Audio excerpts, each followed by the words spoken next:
Okay, so just to recap, the global, the effects section is what is called the global section. It affects the whole sound on the way out. Okay, and in RetroSynth, it's up here in the top right.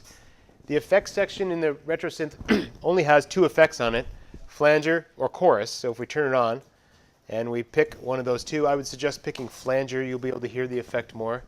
You hit play. You hear the kind of sweeping sound in there?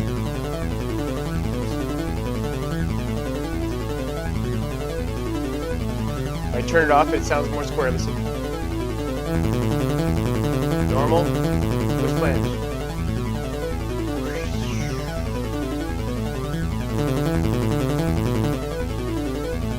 Go ahead and do that, and put your flag down when you're bored of that. Move on to the next one. I'm going to talk about how to add a second oscillator in here. If we look over on the RetroSynth over here, we have two oscillators. Shape 1, shape 2. You see those? Okay. One is, right now, we have it select to a square wave. Shape 2, what I'd like you to do is go ahead and set it to a square. I'm sorry, we have one at a sawtooth. Go ahead and set shape 2 to a square wave right here. Okay. And then all we need to do, I'm sorry, and then I want you to set all the oscillator section knobs to 0. So just hold down the Option key and click on each knob. It'll zero them out. That still might be the case from before. Let's see. Okay. Zero those out. And I'm going to hit play now. And when I move this fader right here, it's either going to be all oscillator 1 or all oscillator 2. And I'm going to listen to the change. And basically what that's going to do is going to transition from a sawtooth to a square wave. And did Pink Floyd do this? Yes, very much. They did. So right here I have a sawtooth.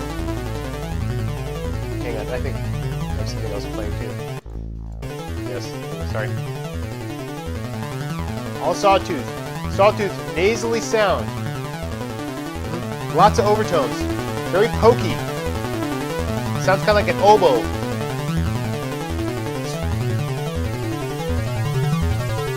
Now I'm in a square wave. More of a hollow sound, more of a flute sound. Okay? Different timbre. See if you can do that.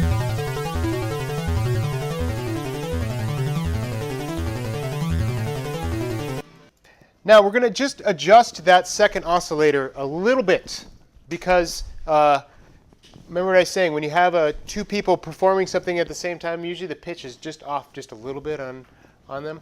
They don't match exactly. And when you do that, it'll make the sound fatter. So watch what happens when I do this.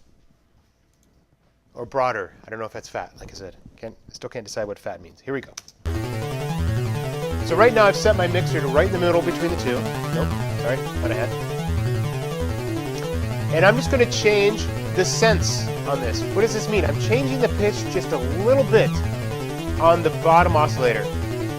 Give it a listen here. Here we go.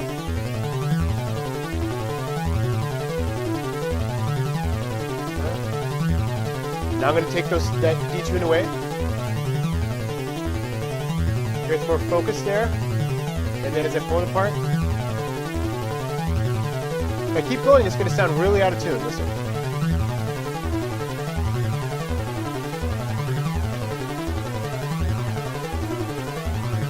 These two waves are not liking each other at this point. We're taking that bucket of water and we're shaking it around in such a weird way. The waves are all over the place, right? It's not real pleasing to the ear. But a little bit of it, I'm going to bring it back a bit up. A little bit of it,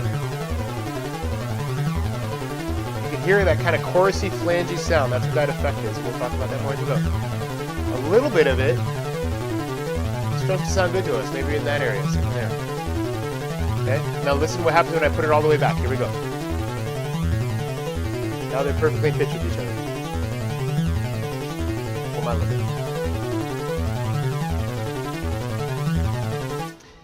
If I want to get more radical with this, let's say I can put my sense back where it was, I can change big steps. I can change the semitones. And the semitones are each one of these notes. If I go from D to D sharp, that's a semitone, or we call that a half step. Okay?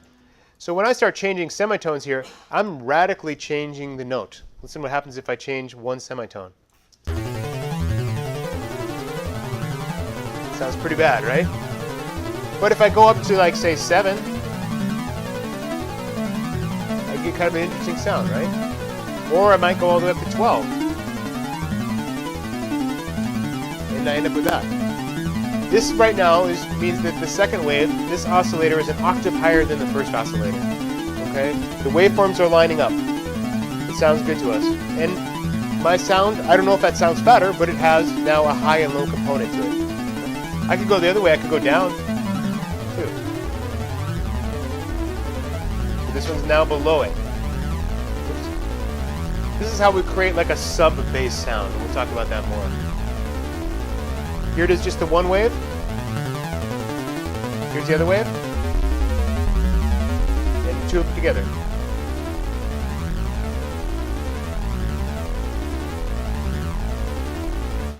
Lastly, I can even put noise here. I can put noise in the first one. Let's see what that sounds like. Bring in some noise. And maybe now I want my more of a percussive sound. Okay, I just changed the envelope there. I changed that sustain level. Oh, they don't have that activated. Okay.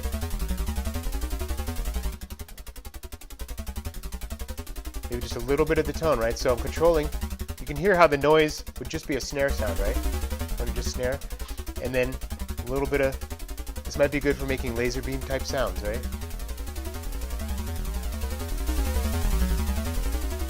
Controlling that envelope there. See if you can do that. See if you can go in and change a slight detune. See if you can go in and actually change the second oscillator to be like an octave or even 2 octaves. 2 octaves would be 24 steps either direction. And then see if you can add some noise and mess around with noise. And as you get into noise, start messing around with the amplitude envelope.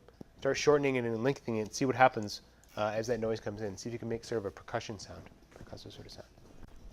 And then your mix is here in between.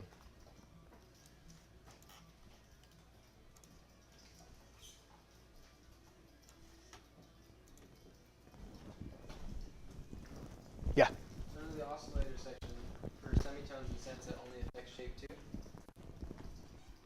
I'm sorry, you confused me.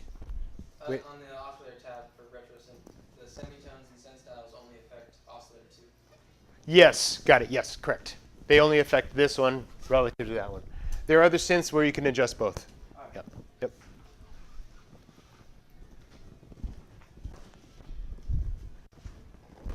But unfortunately, the rest of those synthesizers are very confusing. So, what you got? Kind of hard to hear. Let's see here. Hey, you want to play it for me? Yeah. Yeah. Sometimes this happens. Like your sound starts to go away, and it's like, what am I doing? Well, it sounds great to me. It's like after like a couple, like a minute of it, it just disappears, and then it comes right back. I'm not sure. I don't see any sort of LFO to be doing that. You don't have any automation going. It started when I started playing with that, but even when I turned it off, it still. Well, I do hear something changing.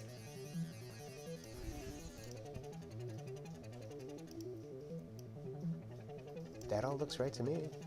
You can, because this is what I was thinking is maybe you didn't have the attack was too slow and it wasn't kicking into the sound.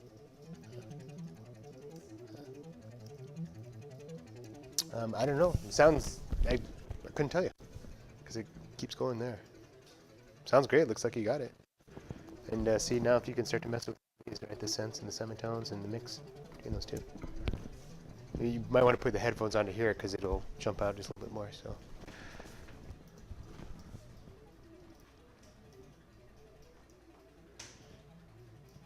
Yeah, and see if you can make it sound bad, right? Versus good. Now you're jumping in even further. Cool. You ready? Just about. You can take a minute more. I think we're actually at a pretty good stopping place. Okay, maybe I'll do the vibrato real quick, and then that'll kind of be the end of this chunk of the lecture before we move into this week's stuff. Okay.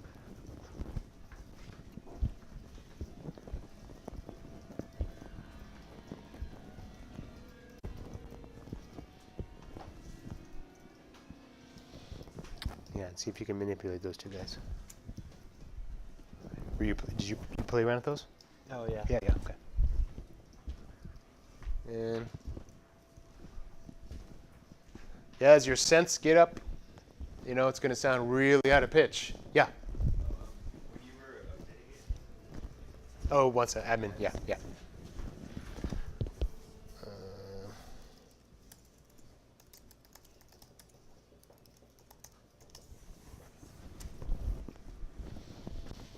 Okay, let's do the last little thing that we're going to do with RetroSynth. And then, you know what? We've covered everything we need to know in synthesis. To get enough, we've covered enough to get in serious trouble with our sounds, right? Sounds can disappear and go away, and it's like, what's happening? We're just going to add to it a little bit more with the automation part. So I want to show you one more part here. I wanted to show you tremolo and vibrato. Unfortunately, there's no way to do tremolo in RetroSynth, which is fine. So tremolo would be a fast LFO modulation of the amplitude. Something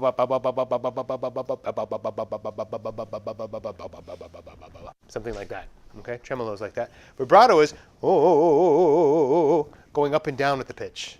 Okay, so tremolo is on and off with the pitch, on and off with the note. Vibrato is up and down subtly with the pitch. Okay.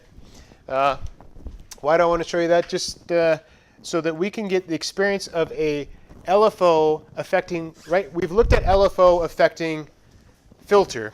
We have not looked at LFO affecting oscillator. So we want to do that, okay? And RetroSynth makes it nice and confusing for us by having this thing called vibrato. I wish they would just call it LFO too, but they call it vibrato. And vibrato gets routed automatically here up to this knob right here, which will cause this waveform, which I'm going to put back to a sawtooth wave, by the way, which cause this waveform's pitch to change slightly. It'll still be a sawtooth wave, but that fundamental pitch is going to go up and down a little bit. And all the saws will go up and down with it too, just a little bit. Okay. And we can set that vibrato to be fast or slow, just like, this is still very hard to see up here. We can set that vibrato to be fast and slow, just like we set the LFO there. Okay. We can have it raising and slowing very over time or not. Like I said, they should just call it another LFO. All right, how's that work? Let's do this. Oh, I think I just recorded all that. Oh, darn. Oh, well. Okay, here we go. So we're going to go into vibrato. I want you to just come to the song here and set it to like 40, okay? The tempo to 40 real quick. Because we're just going to slow down and listen to each note. Could be something more like that. I'm going to put it all to oscillator 1 right here. I'm going to set the vibrato. I'm going to go to vibrato. I'm going to set it right here to 12. Okay. Double click and just type in 12. Easier way to do it. Okay. And then I'm going to go down and select vibrato in the modulation section. And I'm going to set the vibrato to this square wave. You'll hear why in just a second. Okay. And then I'm going to leave this sync on, so it syncs with the computer, and then I'm going to set the rate to about a 1/32 note. Okay, something there. And then I'm going to lower this fader. I'm going to actually hit play and lower that fader.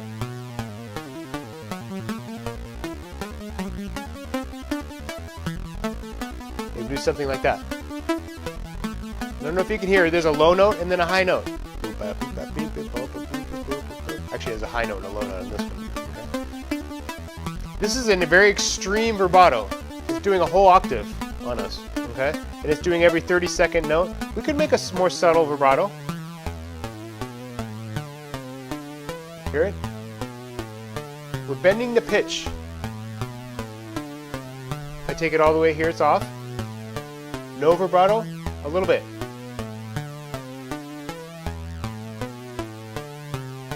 It's another way to thicken your sound. Okay, it does a similar effect as the chorusing had there, but remember, it's obscuring it too, right? You can't have focused and broad at the same time. You have to choose between those two or somewhere in between the two, right? Okay. So see if you can do that vibrato part, and because I just want you to understand a low frequency oscillator manipulating the oscillator section, right? Changing the pitch of the oscillator section.